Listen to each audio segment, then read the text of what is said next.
చలో అందరికీ శనార్థులలో టీవీపై సమర్పించు మాస్మలన ముచ్చట్లకు స్వాగతం. వచ్చేసిండు మీ నర్స్ కాక. ఇక అరుచుకుందాం రారు లాయాల్టి మోకా. అవునే ముఖ్యమంత్రి అన్నాక పోతాం కలుస్తాం. ఎందుకంటే అభివృద్ధి మీద ముఖ్యమంత్రితో కాకపోతే ఎవరితో మాట్లాడతారా? అయితే మేము కార్ పార్టీ ఎమ్మెల్యే అయినంత మాత్రాన ముఖ్యమంత్రితో మాట్లాడకూడదా? ఇక మాట్లాడడానికే ఇచ్చి కచ్చకాయలు పెట్టి ఓ ఇంట్లో పోయి కలిసిరు, ఆయన కలిసిరు, వాళ్ళు అందులోకే పోతురు. అది ఇష్టానికి చెప్పలే. గివన్నీ ఏందివా? మేము ఎమ్మెల్యేలు ఉన్నాం, అభివృద్ధి జరగాలంటే మరి ముఖ్యమంత్రిని కలవాలి. అది ఇష్టాన్ని కలిస్తే అభివృద్ధి అవుతుందా ఎట్లా అని చెప్పి కార్ పార్టీ ఎమ్మెల్యేలేమో కయ్యానికి వచ్చిరు. లేలే లోపల కాంగ్రెస్ వాళ్ళతో మీరు మిలాఖత అవుతున్నట్టే ఉన్నది, రేవంత్ రెడ్డి మిమ్మల్ని గుంజతట్టే ఉన్నాడు కదా అని కార్ పార్టీలో కయ్యాలు ఊరుతున్నాయట లోపట. ఇక ఆ భయం మీదకెళ్ళి ఈ పుకార్లు పుట్టుకొస్తున్నాయి. ఇక ఇదివరకు ఎమ్మెల్యే పోయిండు అన్నారు కానీ పోలేదట. వాళ్ళు కలిసిరట పోయి ఎట్లా చేయాలి ఏం సంగతి అని. ఇక గాదాని మీదకెళ్ళి గింత చేస్తారా అని చెప్పని లోపట్లో బాగా పెట్టుకుంటారు అనుకో రాదురి. అగో బీఆర్ఎస్ ఎమ్మెల్యేల తీరు అధిష్టానాన్ని కలవరబెడుతున్నదుల్లా. వారం రోజులలోనే 5 బీఆర్ఎస్ ఎమ్మెల్యేలు సీఎం రేవంత్ రెడ్డిని కలిసిండ్రు. ఇక అభివృద్ధి ప్రోటోకాల్ ముచ్చట మీదనే కలిసినామని బీఆర్ఎస్ ఎమ్మెల్యేలు చెప్పుకొస్తున్నారు. అభివృద్ధి కోసం సీఎంని ఎన్నిసార్లన్నా కలుస్తామని ఎమ్మెల్యేలు తేల్చి చెప్తున్నారు. మరి కలవద్దా చెప్పుర్రి? అభివృద్ధి కావాలంటే పోవాలనాయే కలవాలనాయే, మీరు ఇష్టం వచ్చిన మాట్లాడితే ఎట్లనయ్యా అని చెప్పి ఇంకో రొక్కు వీళ్ళానికి వస్తున్నారులా. ఇక ఇంకో దిక్కు చూసుకుంటే అధిష్టానం ఆదేశాలు లేకుంటేనే సీఎం రేవంత్ రెడ్డినిగా ఎమ్మెల్యేలు కలిసిండ్రని చెప్పి పార్టీల చర్చ అయితే మస్తుగా నడుస్తున్నది. లోక్సభ ఎన్నికలు దగ్గర పడుతున్న ఏలా సీఎం రేవంత్ తోని ఎమ్మెల్యేలు సమావేశం అప్పుడు కలకలం రేపుతున్నది. సీఎంను కలిసిన బీఆర్ఎస్ ఎమ్మెల్యేలు కాంగ్రెస్ లో చేరతారని ఇక ప్రచారం కూడా వినబడుతున్నది చిన్నగా. ఇక 5 ఎమ్మెల్యేల నియోజకవర్గంలో ఉన్న కేడర్ అయోమయంలో ఉన్నారు మొత్తం మీద. ఇక ప్రతిరోజు సచివాలయంలో మంత్రులను కలుస్తున్నారులా. ఇక చూడండి కావాలంటే ముచ్చటేందో. మొత్తం మీద ఇక 5 ఎమ్మెల్యేలు సీఎం రేవంత్ రెడ్డిని కలిసినాక మొత్తం కథ ఏరనే ఉన్నది కదా, కలవరం పెడుతున్నది. మరి కాంగ్రెస్ లో చేరేటట్టే కొడుతున్నారని సమాచారం కూడా బాగానే వినబడుతున్నది. మరి ఆల ముచ్చటకు వస్తే పోవద్దా ఎట్లా? సీఎం అయినప్పుడు ఓవాలనాయే, పనుల ముచ్చట మాట్లాడాలనాయే. అభివృద్ధి కోసం ఎన్నిసార్లన పోతాము, ఎన్నిసార్లన కలుస్తాము. గా ఎమ్మెల్యేలేమో తేల్చి చెప్పబట్టే ఇటు చూసుకుంటేనేమో ఈ తీరుండే, అటు చూసుకుంటేనేమో ఆ తీరుండే. చూడాలా మరి అయ్యే ముచ్చట ఏందన్నది. కాదే చేతనైన మనమే చెప్తామా, మోయలేని బరువు అంతా మోసుకొని మీకు ఎందుకు తెస్తా, బస్తల కొద్ది తెస్తా, మీ నెత్తిలేస్తా అంటే ఏడవుతుంది ఎట్లయితుంది? నీకు ఏది చేతనవుతుందో గదే హామీలు చెప్తామే. ఇంత పొడుగు నేను చేస్తా, నేను చూపిస్తా, నీకు ఇద్దేస్తా, మీకు అద్దేస్తా అని ఇంత లావు చెప్తివి. ఏది మా నెల్లూరుకు నువ్వు చేసింది ఏందని చెప్పి జగనాలు కాకని మస్తు అరుచుకుంటారు నెల్లూరు జనం. అలవిగానే హామీలు ఎందుకు ఇవ్వాలన్నాయి అని చేతన ఏమవుతుందో అది చెప్పాలి. పదవిలో కూర్చోవాలి, ఎట్లన్నా ముఖ్యమంత్రి కావాలని పనికిరాని ముచ్చట్లన్నీ చెప్పి మమ్మల్ని ఆగం చేస్తే ఎట్లన్నట్టు? నీ చేతన అయింది ఏంది? 5 ఏళ్ళ 4 ఏళ్ళ ఏం చేసింది లేదా? మళ్ళీ ఇంత పొడుగు చెప్పిపోతీవి లెక్క ఎవరు చేయాలి ఇదంతా అని చెప్పని సరిపోని అరుచుకుంటారు అనుకో రాదురు జనం. మరి అడగారా అనుల్లా కుర్చీలో కూర్చుందామని ఇతర వాడు వచ్చి ఏమేమో చెప్తివి. ఇకపోతే ఊకుంటారా? జగన్ కాక ఎట్లా చేస్తావో ఏమో నువ్వైతే. సాయమనే ప్రతిపక్ష నేతగా ఉన్నప్పుడు మాటలు ఎప్పుడు కాదు, ఇచ్చిన హామీలు నెరవేర్చాలా, లేకపోతే గిట్లనే మెడకు చుట్టుకుంటాయి. మళ్ళా ప్రతిపక్ష నేతగా జగన్మోహన్ రెడ్డి బహిరంగ సభలల్లా యువభేరిలా పాదయాత్రల నెల్లూరు జిల్లాకు ఇచ్చిన హామీని ఒక్కటి కూడా నెరవేర్చలేకపోయిండు. 25 ఎంపీలు ఇస్తే కేంద్రం మెడలోంచి రాష్ట్రానికి రావాల్సినవి సాధించుకుంటాం, పార్లమెంటులో పోరాడి దుగ్గరాజపట్నం పోర్టును సాధిస్తామని ప్రగల్భాలు వలికి ప్రతిపక్ష నేతగా హామీల జల్లు గురిపించి సభల ప్రగల్భాలు వలికిన వైఎస్ జగనాలు ముఖ్యమంత్రి పీఠం ఎక్కంగానే దుగ్గరాజపట్నం పోర్టు ఊసే ఎత్తలేదు. దుగ్గరాజపట్నం పోర్టుకు సంబంధించి చంద్రబాబు నాయుడు గారు ఏమీ చేయలేదు. మీ అందరికీ కూడా మీ గ్రామాలలో కూడా మీరు ఖచ్చితంగా ఈ విషయాలు చెప్పని అడుగుతా ఉన్నా. నిజంగా ఈరోజు మన గ్రామాల పరిస్థితి ఎలా ఉంది, చదువుకున్న మన పిల్లల ఉద్యోగాల పరిస్థితి ఎలా ఉంది అని చెప్పి ఇక్కడ 2 నిమిషాలు టైం తీసుకొని నేను మీ అందరికీ చెప్తా. ఇక దుగ్గరాజ పోర్టు స్థానంలో ఫిషింగ్ హార్బర్ కు నోట్ అయినట్లు అప్పటి VPT incharge chairman GVL Satyakumar ఒక ప్రకటనలో చెప్పుకొచ్చిండు. 4 బెర్తులు సుమారు 20 కిలోమీటర్ల పొడవున 50,028 ఎకరాల భూమి, ఇక 8 కోట్ల రూపాయల ఖర్చుతోని 2020 ప్రారంభమైన 2023 నాటికి పూర్తయ్యే విధంగా 26వ తారీఖు 7వ నెల 2014న ఆమోదం అయ్యింది. ఇక ఆ రోజు నుంచెల్లి కేంద్ర సర్కారు రాష్ట్ర ప్రభుత్వం మీద ఒత్తిడి తెస్తున్న దుగ్గరాజపట్నం పోర్టు నిర్వహణకు రాష్ట్ర సర్కారు తగిన రీతిలో స్పందించకపోవడంతోని దుగ్గరాజపట్నం పోర్టు ప్రస్తావం మరుగున పడిపోయిందిలా. ఇక అక్కడి జనాల గొంతు కోసిరు గాలిపంక పార్టీ పాలకులు. దుగ్గరాజపట్నం ప్రాంతంలో ఓడరేవు నిర్మిస్తే ఇక్కడున్నటువంటి మత్స్యకారుల కుటుంబాల్లో ఉద్యోగాలు వస్తాయని తమ భూములు ఇవ్వడానికి సైతం సిద్ధపడినటువంటి మత్స్యకారులు సైతం ఈరోజు జగన్మోహన్ రెడ్డి ఇచ్చినటువంటి హామీ నెరవేరకపోవడంతో ఈరోజు ఆవేదన వ్యక్తం చేస్తున్నారు. ఇచ్చినటువంటి హామీని నిలబెట్టుకోలేకపోయినటువంటి జగన్మోహన్ రెడ్డి ఏ ముఖం పెట్టుకొని మా దగ్గరికి ఓటు కోసం వస్తారంటూ ప్రశ్నిస్తున్నటువంటి పరిస్థితి ఇక్కడ కనిపిస్తూ ఉంది. సుమారు 35 ఊర్లు ఆనుకొని ఉన్న దుగ్గరాజపట్నం ప్రాంతంలో పోర్టు రాగలిగి ఉంటే యువతకు ఉపాధి కలుగుతుందని చెప్పి స్థానికంగా అభివృద్ధి చెంది మా జీవితాలు మెరుగుపడతాయని అనుకున్నారు స్థానికులు. కానీ ఏమున్నది గల నోళ్ళలో మట్టి కొట్టి ఇప్పుడు సక్కంగా బతుకుతున్నాడు జగనాలు. అయినా జగనాలు మాటలు నిజమైతే మంచిగానే ఉండు. ఆయన వచ్చిన కాంచెల్లి ఏమేమి హామీలు ఇచ్చిండు, ఏమేమి నెరవేర్చిందంటే ఒకటన్నా ఉన్నాయా చెప్పుండ్రి.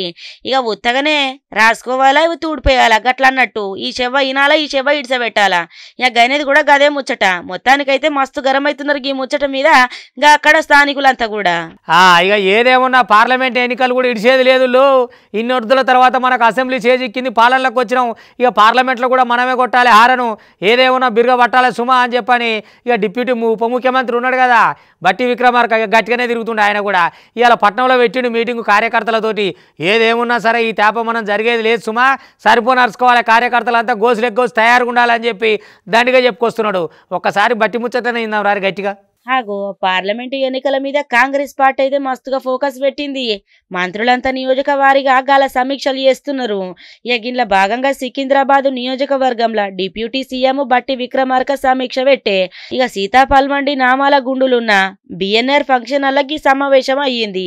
సికింద్రాబాద్ డీసీసీ అధ్యక్షులు అనిల్ కుమార్ యాదవ్, కాంగ్రెస్ పార్టీ నియోజకవర్గ ఇన్ఛార్జు ఆదం సంతోష్ కుమార్, ఇంకొంతమంది కాంగ్రెస్ శ్రేణులు డిప్యూటీ సీఎం బట్టి విక్రమార్కకు ఘన స్వాగతం పలికిండ్రులా. అంతకు ముందుగానే స్థానిక వెంకటేశ్వర సాములూరి గుల్లె స్థానిక కాంగ్రెస్ నేతలతోని కలిసి ఇక బట్టి విక్రమార్క పూజలు కూడా చేసిండు. ఈ ఆయననేమో మాట్లాడుకొస్తున్నాడు కదా, ఇందాం పాండ్రి. దేశ సంపద మొత్తాన్ని కొద్దిమంది చేతుల్లో తీసుకొని మిగతా వాళ్ళందరినీ పేదవాళ్ళుగా మార్చి వాళ్ళు ఈ ప్రజాస్వామ్యాన్ని పెత్తనం చేయాలని చెప్పేటువంటి కార్పొరేట్ సంస్థలు ఇంకో పక్కన. అటువంటి వాళ్ళంతా ఈ దేశాన్ని కబలించడానికి ప్రయత్నం చేస్తూ ఉంటే వాటికి అతీతంగా ఇక్కడ ఉన్నటువంటి వాళ్ళందరూ కలిసిమెలిసి సహజీవనం సాగిస్తూ అటువంటి వాటన్నిటికీ మేము దూరం అని చెప్పే ఆదర్శమైనటువంటి నియోజకవర్గం సికింద్రాబాద్ శాసనసభ నియోజకవర్గం. ఆ శాసనసభ నియోజకవర్గంలో ఈరోజు కాంగ్రెస్ పార్టీ కార్యకర్తల సమావేశాన్ని ఏర్పాటు చేసుకున్నాం. మనం కాంగ్రెస్ పార్టీ పరంగా ఈ శాసనసభ నియోజకవర్గాన్ని గెలవలేకపోయి ఉండవచ్చు. ప్రజాస్వామ్యంలో గెలుపోవటములు అనేది సహజంగా జరిగేటువంటి ప్రక్రియ. ఒకసారి గెలుస్తాం, ఒకసారి ఓడిపోతాం. కానీ మన విలువలను కానీ మన ఆదర్శాలను కానీ మన భావజాలాన్ని మాత్రం ఎట్టి పరిస్థితుల్లో వదిలిపెట్టం. గెలవటం కోసమే మన పార్టీ కాదు. మన పార్టీ కొన్ని సిద్ధాంతాలు ఉన్నాయి. ఆ సిద్ధాంతాలను గెలిచినా ఓడినా ప్రజల మధ్య తీసుకుని వెళ్ళి ప్రజలకు సేవ చేయటమే మన పార్టీ యొక్క ప్రధాన ఉద్దేశం. అది చూసినారులా గదన్నట్టు ముచ్చట. ఇక మొత్తం మీద ఏదేమైనా వచ్చే పార్లమెంటు ఎన్నికలు లక్ష్యంగా గట్టిగానే ఫోకస్ పెట్టింది కాంగ్రెస్ పార్టీ. ఇంకా మొత్తం మీద ఏదేమైనా పగ్గాలు గట్టిగా పట్టాలని దాని మీద కసరత్తు నడుస్తా ఉన్నదుల్లా. మహనీయుడు రామారావు వర్ధంతి సభ విదేశాలలో కూడా దండిగా అవుతున్నదుల్లా మొత్తం మీద. ఇక అక్కడి శరణార్థులు ఉంటారు కదా అక్కడ పాపం, ఇక దిక్కుమొక్కు లేనోళ్ళు ఈ దునియాలో ఎన్నైనా ఉంటారు కదా, అగో వాళ్ళకి మహనీయుడి వర్ధంతి మీదకి వెళ్ళి తెలుగుదేశం పార్టీ వాళ్ళందరూ కొత్త కొత్త దుప్పట్లు అవన్నీ పంచుకుంటా ఎంత సేవా కార్యక్రమాలు చేస్తున్నారంటే ఇక చూడు ఎట్లుందో, అమెరికా అరలిపోతుంది అనుకో రాత్రి. ఎన్టీఆర్ 28వ వర్ధంతి సందర్భంగా ఎన్ఆర్ఐ టీడీపీ లాస్ ఏంజల్స్ ఆధ్వర్యంలో దుప్పట్లు వంచిండ్రులా.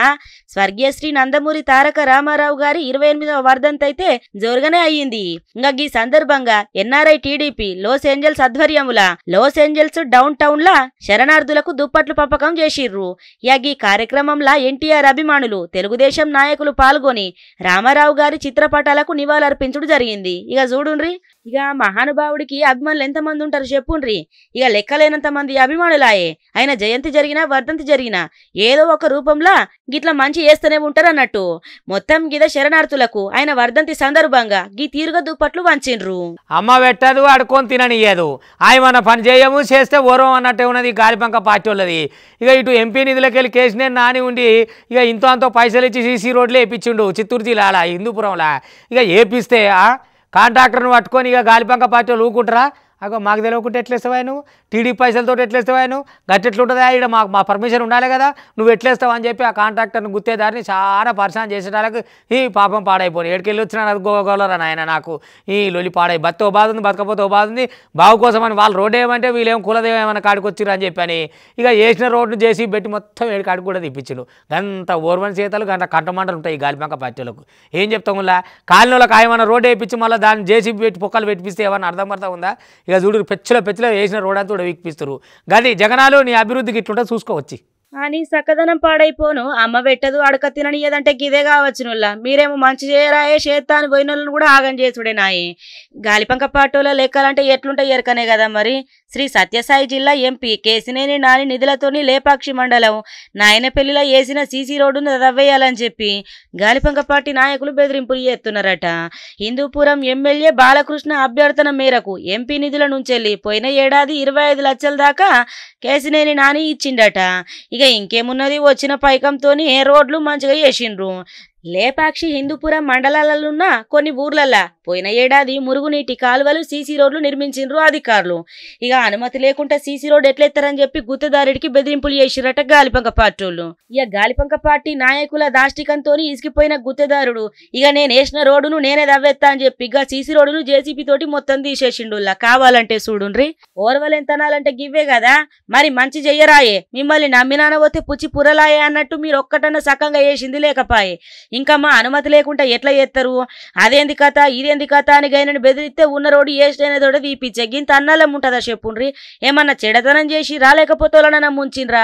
ఇక జనాలు పోయేతందుకు ఏమైనా ప్రమాదాలు జరగకుండా మంచి రోడ్డే కదా వేసింది. ఇక గింత అన్నలముల్లా గాలిపంక పాటోల ముచ్చట పాడైపోను. ఇక ఈ ముచ్చట తెలిసిన పబ్లిక్ అంతా దుమ్మెత్తి పోతున్నారు గాలిపంక పాటోల మీద. ఇంద్రవెల్లి కొండల్లో దండు పుట్టింది నేస్తమారావా అనుకుంటా ఫిబ్రవరి 2వ తారీఖు నాడు రేవంత్ రెడ్డి సభ పెట్టబోతున్నాడు. ముఖ్యమంత్రి అయినాక మొట్టమొదటి సభ అన్నట్టు ఇంద్రవెల్లిలో దండు కడతాము. ఇక ఆకాంక్షలే మళ్ళీ లోక్సభ కథ ఏందో చూపిస్తామని చెప్పని ఆదిలాబాద్ జిల్లా నుంచి సురువు చేయబోతున్నాడు కదా. ఇక ఇప్పటికే అక్కడ పార్లమెంటుకు పోటీ చేసే గుత్తేదారులంతా ఇక ఒక తీరుకు వచ్చిపోతున్నారు అనుకో. రాదు రేవంత్ రెడ్డిని సార్ని కలవాలి, ఏదైనా టికెట్ ఇప్పించుకోవాలి, మళ్ళీ గెలిచి చూపించాలని ఆశాభావులంతా చాలా ఆశతో ఎదురు చూస్తున్నారు ఆదిలాబాద్ జిల్లాలో అంతా ఉమ్మడి. ఇక మరి ఎట్లెట్లయితుందో ఏం సంగతో కానీ 2వ తారీఖు మాత్రం దండోరు వేస్తున్నారట. ఇంద్రవెల్లి కొండల నగారం మోగనుంది అంటున్నాడు కదా ముఖ్యమంత్రి. చూద్దాం రా ముచ్చటేందో. అగో సీఎం హోదాల రేవంత్ రెడ్డి సారు తొలి పర్యటన ఆదిలాబాద్ లో చేయబోతున్నాడులా.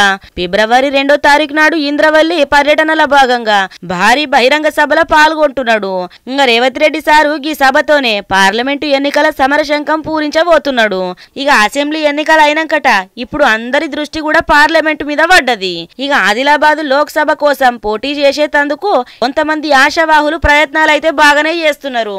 బీజేపీ నుంచెల్లి ప్రస్తుతం ఎంపీగా ఉన్న సోయం బాపురావుతో పాటు రాతోడు రమేష్ పేరు ప్రముఖంగా వినబడుతున్నది. బీఆర్ఎస్ నుంచి మాజీ ఎమ్మెల్యే ఆత్రం సక్కు, మాజీ ఎంపీ నగేష్ ప్రయత్నాలు చేస్తున్నారు. ఇక కాంగ్రెస్ నుంచి ఖానాపూర్ మాజీ ఎమ్మెల్యే రేఖా నాయకు, ఆమె భర్త శ్యామ్ నాయకులు టికెట్ కోసం పోటీ పడుతున్నారు మస్తుగా. ఈ నెల 2వ తారీఖు నాడు రేవంత్ రెడ్డి సారు ఇంద్రవెల్లి నుంచి కాంగ్రెస్ లోక్సభ ఎన్నికల శంకరావాన్ని పూరిస్తాడు మొత్తం మీద. అది పేరుకేమో రామదండు ఆలయ కమిటీ, ఉత్సవ కమిటీ, భక్తాంజనేయ ఉత్సవ కమిటీ ఇట్లాంటివేమో పెడతారు. శవ లజ్జబోతట్టున్నది కదా వాళ్ళు ఈ ముచ్చట చెప్పాలంటే కూడా. ఆంజనేయ స్వామి జాతర, ఆంజనేయ స్వామి పూజలు, కథ కార్ఖానా. గా జాతరలో పోయి 2 గంటలకు రికార్డింగ్ డాన్సులు పెట్టించి అమలక్కలం పిలిపించి అడమైన డాన్సులు వేపిస్తే ఏమన్నా ఉంటుందా చెప్పురి. ముందర వెనకాలనేమో దేవుని ఫ్లెక్సీలు, ముందరనేమో అడమైన తైతక్కల ఆటలు. మళ్ళీ మీదికెళ్ళి ఎల్ఈడి స్క్రీన్లో జగనాలు గారు ఇక ఆయన వందిమాగదులు, వాళ్ళ పోటువలు, వాళ్ళ వత్తాసు, ఆడోళ్ళ మీద పైసలు వేసుకుంటా ఎగిల్ డాన్సులు చేసుకుంటా శవ దేవుళ్ళ ఇజ్జత్ తీసేటట్టున్నారు కదా పాడైపోను. అది దేవుని జాతర లేకపోతే బూతు జాతర నా వీళ్ళకి ఏమైనా సిగ్గులాజ ఉండాలని అక్కడ జనం అడ్డగోలే తిట్టిపోస్తారు. ఇన్నేళ్లలో ఇంతసార్లు జాతర అవుతుంది కానీ ఇట్లా చేయలే దేవుని జాతరలకు ఇంత గలీజ్ చేతలా అని చెప్పి జనమంతా దుమ్మెత్తిపోసిరు అనుకో రాత్రి గాలిపంక పార్టీల మీద. ఇలా చేతలు పాడైపోను, ఇలా చేతలు ముదనష్టమైపోను, ఏది వేసినా గాలి ఆగమాగం ఉంటది. అది ప్రసన్నాంజనేయ సాములోరి రథోత్సవ తిరణాలనుకుంటున్నారా లేకపోతే రికార్డింగ్ డ్యాన్సుల కోసం పెట్టిందే అనుకుంటున్నారా? ఈ గాలిపంక పార్టీ నాయకులు జయంగా మొత్తం కట్టమే ఉన్నది కదా. పల్నాడు జిల్లా పిడుగురాళ్ల పట్నంలో ప్రసన్నాంజనేయ సాములోరి రథోత్సవ తిరునాళ్ళల్లా రికార్డింగ్ డ్యాన్సులు చేసిరు గాలిపంక పార్టీ నాయకులు. 17 ఏళ్ల కాంచెల్లి భక్తి శ్రద్ధలతోటి జరుగుతున్న ఆంజనేయ సాములోరి కళ్యాణ మహోత్సవంలా గాలిపంక పార్టీ నాయకుల పైశాచిక ఆనందోత్సవ ఉరుకులతోటి అపవిత్రమైందుల్లా మొత్తం గుడంతా ఎంతో భక్తి శ్రద్ధలతోటి 3 రోజుల పాటు జరిగే ఈ తిరునాళ్ళల్లా చిన్నజీయ స్వామి పాద ధూళితోని విశిష్టత పొందాలనుకున్న భక్తుల ఆశల మీద నీళ్లు జల్లిండ్రు గాలిపంక పార్టీ నాయకులు. అగ్గుమజాము రాత్రి దాటినా కూడా రెచ్చిపోయినరులా మొత్తం మీద. ఇక కావాలంటే మీరే చూడుండ్రి ఎట్లున్నదో కథ. అది చూసినారులా అది ఏమెగురుడు అదేం కథ. అగాటు వెనుక చూస్తేనేమో దేవుడుండే, ముందట చూస్తేనేమో దిక్కుమల్ల హాస్టల్లో ఏగురుడుండే. గిట్నే ఉంటాది. జనాలైతే మస్తు గరమైతున్నారు గీ ముచ్చట మీద.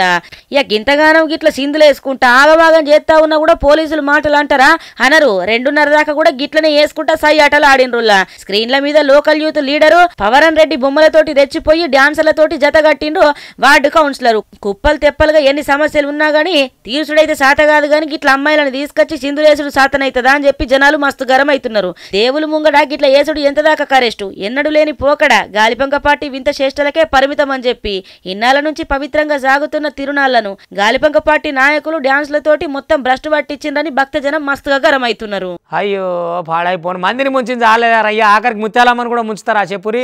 ఇక చూడురులా ముత్యాలమ్మ గుళ్ళే దొంగలు పడ్డారు. ఇక పడి ఏమేం చేసిరు మళ్ళా ఉన్న కాడికి నోట్లు ఎత్తుకపోయారు. చిల్లర అయితే లెక్క పెడితే వాళ్ళకి లేట్ అవుతుంది అనుకుర్రో ఏమో. చిల్లర మొత్తం ఉనికానే పడేసిరు, నోట్లన్నీ ఎత్తుకొని అవతల పడ్డారు. మరి తాళం వేయలేదా లేకపోతే తాళం మలగొట్టి వచ్చిరా ఎట్టనో కానీ మొత్తం మీద అయితే గుళ్ళె జొరబడి ఈ నడవ ఏమో దొంగలు అయితే దేవుడు లేదు దయ్యం లేదులా. ఏడ దొరికితే ఆడనే మొత్తం ఉండీలు బద్దలు కొడుతురు ఎత్తుకొని పోతురు. ఇక చూడురు ఎట్లయిందో గిడ. చూసినారులా ఎంత అన్నాళ్ళం ఉన్నదో. ఇండ్ల మీద పడి దోసుకునుడు అయిపోయింది. మనుషులు ఓంగ మెడలకెంచి బంగారం గుంజుకపోవడు అయిపోయింది. గుళ్ళె మీద పడ్డరు. పట్నంలో ఉన్న ముత్యాలమ్మ గుళ్ళె చూసిరారులా దొంగలు పడ్డరు. వీళ్ళ ముద నష్టమైపోను అన్ని మంచిగా ఉన్నాక పని చేసుకొని బతకాలగానికి దొంగ బుద్ధేంది. ఇలా కాకపోతే రేపన్నా దొరికితే తలవాళ్ళు గట్టిగా పడయా పిల్ల అనుకుంటదట. కళ్ళు మూసుకొని నేను పాలు తాగుతున్నా, నన్ను ఎవ్వరు చూస్తలేరు, నాకేం కాదని. దొరికినాడు అసలు కథ మొదలైతది. ఇక గీలది కూడా గట్నే ఉంటది. హోష్ని పాడైపోని ఉండి మొత్తం వాళ్ళ కొట్టి ఉన్న పైకమంతా తీసుకొని పోయినరు. చిల్లర పైసలు అన్నాడ వాడేసి గింత అన్నాలం ఉంటుందా చెప్పుండ్రి. ఇక కావాలంటే మీరే ఇనుండ్రి, పూజారేమో చెప్తున్నాడు కదా. రోజు వారిగా వచ్చినట్టుగా నేను దేవాలయ అర్చనకు వచ్చి చూసేసరికి ముందుగా బయట ఉన్నటువంటి హుండీని పలగొట్టి ఎవరో దొంగలు మా దగ్గర ఉన్నటువంటి హుండీలో డబ్బులన్నీ తీసుకెళ్లారు. చిల్లర పైసలు మాత్రం అన్నీ హుండీ కింద పడ్డాయి, కొన్ని దాంట్లో ఉన్నాయి. మిగతా సొమ్ము మాత్రం అంతా నోట్లు కాగితాలకు సంబంధించిన అన్ని ఆ దొంగ తీసుకెళ్ళాడు. ఇది నేను రోజు పూజ చేస్తాను కాబట్టి ముందు నేనే వచ్చి చూసేసరికి అది కనిపించింది. ఈరోజు ముందుగా నాకు ఈ చూడగానే ఈ హుండీ పలగొట్టిన విషయాన్ని ముందు మా కాలనీ ప్రెసిడెంట్ అయినటువంటి కుంట సిద్ధరాములు గారికి నేను తెలియజేశాను. ఆ తర్వాత ఆయన అందరికి ఫోన్ చేసి ఉన్నటువంటి కాలనీ మెంబర్స్, దేవాలయానికి సంబంధించినటువంటి కమిటీ మెంబర్స్కి ఫోన్ చేసి అందరినీ కూడా వచ్చి ఈ యొక్క హుండీని పరిశీలించడం జరిగింది. అది చూసినారులా. ఇక ఎంతకన్నా తెగిస్తున్నారు ఈ నడుమ. పైసలు అక్రమంగా సంపాదించేందుకు పేర భయం లేని లెక్కలు బాగా నెయ్యేస్తున్నారు. ఒక్క తేప టౌన్లకు తీసుకుపోయి తంత అర్థమైతే తాతలకు. ఇక ఇప్పుడే పోయినాం ఎవరికి దొరకలేవని మురవకుర్రి తాత. పోలీసులు దర్యాప్తు చేపట్టిరు. ఇక దొరికినాక అసలు కథ ఉంటది. ఇక గివనటి వాటి టీవీ5 సమర్పించు మాస్ మల్లన్న ముచ్చట్లు చూస్తూనే ఉండరు. మళ్ళీ రేపు ఇది పడదాకా మీ టీవీ5 ఇగుంటా.